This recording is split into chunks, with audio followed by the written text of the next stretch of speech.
السلام عليكم ورحمة الله وبركاته. ازيكم يا حبايبي؟ عاملين ايه؟ يا رب تكونوا بخير. رجعت لكم فيديو جديد، وفيديونا النهارده عن اطقم زجاج العصير في جهاز العروسة. وطبعا في الفيديو افكار جميلة جدا وتستفادوا منها. تابعوا الفيديو معايا للاخر.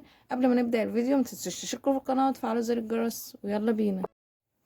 ورجعت لكم يا حبايبي، وزي ما قلت لكم فيديونا النهارده عن اطقم زجاج العصير في جهاز العروسة. إيه، انا يعني اتاخرت عليكم شويه، معلش، بس كان في ظروف خاصه جدا. طبعا، زي ما قلت لكم ان فيديونا النهارده عن اطقم زجاج العصير، وفي افكار حلوه جدا في الفيديو. اول حاجه نبتديها هو الطقم ده زي ما انتم شايفين كده. هو شفشق بالكوبايات بتاعته. طبعا انا كنت موريها لكم فيديو قبل كده، تمام، بس انا مجمعه لكم في الفيديو ده كل اطقم زجاج العصير.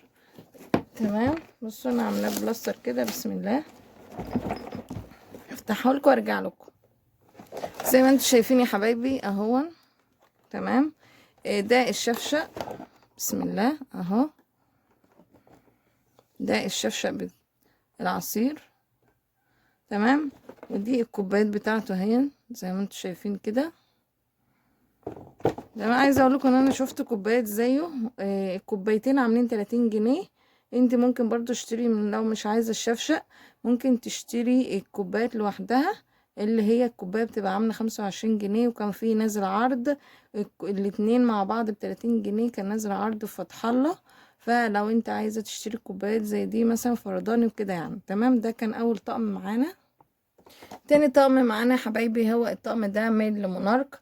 هو طقم 13 قطعة زي ما هو باين ليكوا كده. هو شفشق وست كوبايات للشاي وست كوبايات للعصير او المية على حسب استخدامك.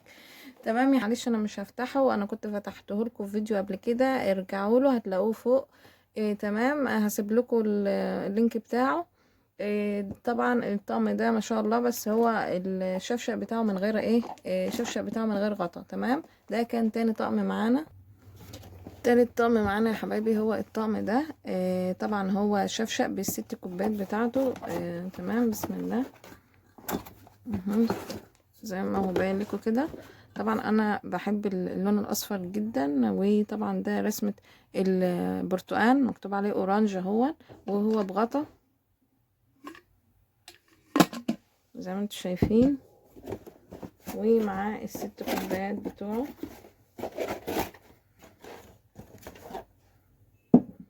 نفس الشكل كده اهو. تمام، ده معاه ست كوبايات.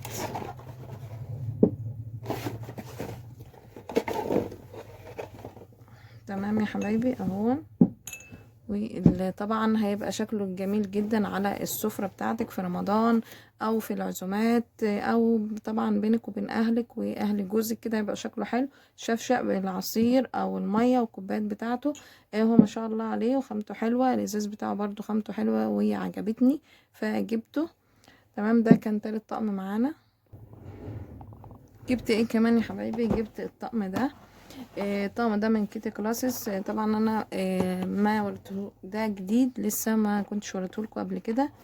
الطقم ده بصراحة عجبني ولقيت سعره حلو وجميل فجبته برضو. قلت ايه، ينفعني في المناسبات الكبيرة يعني وكده، ان انا ايه يبقى موجود برضو. انا بحب الحاجات اللي هي بغطا يعني وكده.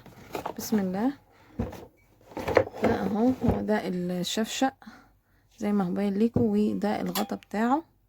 تمام يا حبايبي اهو، زي هما هو باين ليكوا كده. جبته بالشكل ده. تمام، ومعاه الست كوبايات بتوعه اهي. دي الكوبايه بسم الله. بصوا الخامه الازاز بتاعها حلو ومتين كده ما شاء الله. وشكل شكل الشفشق بعتذر جدا يا جماعه. طبعا زي ما قلت لكم كان في ظروف صحيه وكده يعني. انتوا عارفين اليومين دول كله تعبان اصلا يعني. اهو زي ما هو باين لكم كده ست كوبايات.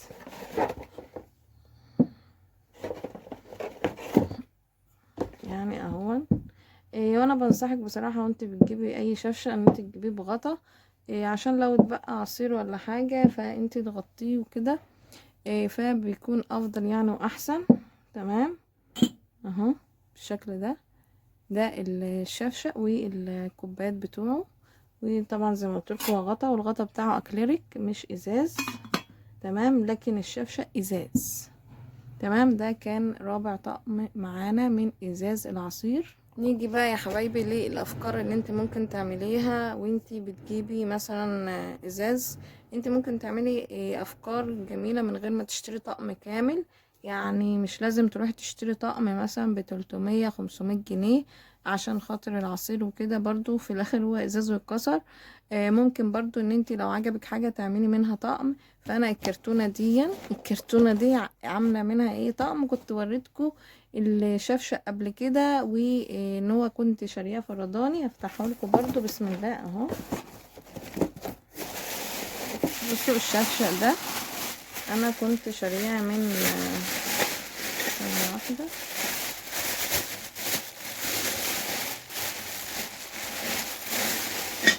الشفشق ده انا كنت شارياه من فتح الله. هو ماركة لومونارك اهو زي ما هو باين لكم كده، وهو بغطاء اكليريك اهو زي ما انتم شايفين كده، وما شاء الله خامته حلوه وكده فعجبني. فالمهم انا بالصدفه شفت كوبايات حسيت انها تمشي زيه بالظبط، تمام.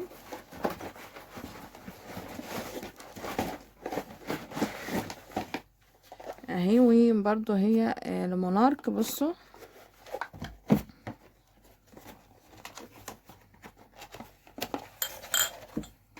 زي ما هو باين لكم كده اهو، هو خامة لمونارك. فحسيت ان هو يعني ماشي معاه جدا اهو. بصوا الكوباية نفسها ماشية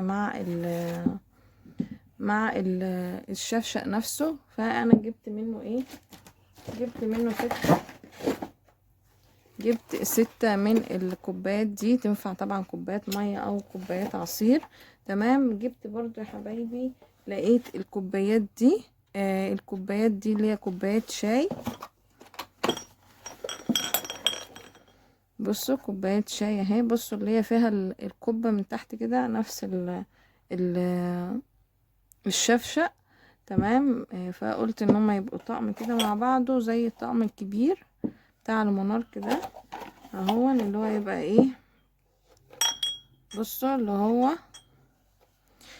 6 كوبايات مية و6 كوبايات شاي بالشكل ده اهو زي ما هو باين ليكوا برضو. فانتوا قولوا لي رأيكم بالشكل ده كده اهو. قولوا لي برضو رأيكم جايبة مين ده 6 ومين دي 6. دي طبعا كوبايات تعملي فيها شاي، تعملي فيها قهوة، تحط فيها عصير برضو ينفع، ما فيش مشكلة خالص. وانا جبت حبيت ان هو يبقى طقم كده مع بعضه، بحيث ان ما يبقاش شفشه كده وان انا اقعد ادور على كوبايات احط فيها وكده. فقلت لا، ان انا اعملهم طقم.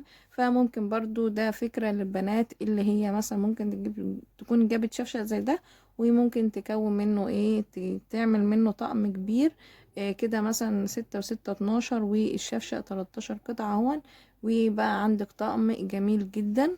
ده كان 5 طقم معانا. جبت برضو يا حبايبي جبت الشفشق ده. الشفشق برضو ده لون مونارك، تمام. برضو انا قلت لكم قبل كده في فيديو ان انا كنت جايباها من فتح الله، تمام. وبرضو ان هو بغطا، ودي احسن حاجة بصراحة ممكن تجيبيها ان الشفشق يبقى بغطا، تمام. زي ما انتم شايفين كده شكل الشفشق. فانا بصراحة شفت برضو في فتح الله طقم مجات، طقم كوبايات سوري، طقم كوبايات نفس الماركة وبرضو نفس ستايل الشفشق. زي ما انتم شايفين كده اهو. هو طبعا 6 كوبايات. فانا عجبني بصوا زي ما انتم شايفين كده اهو شكل الكوباية، تمام. هو بصوا زي ما انتم شايفين كده هو ماركة لمونارك اهو، وده شكل الكرتونة، تمام.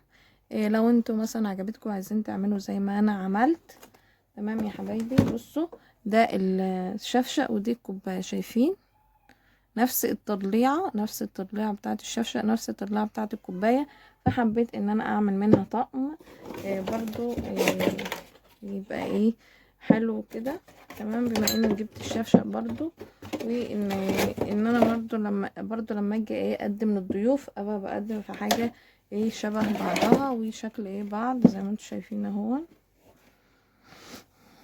زي ما انتم شايفين يا حبايبي اهو.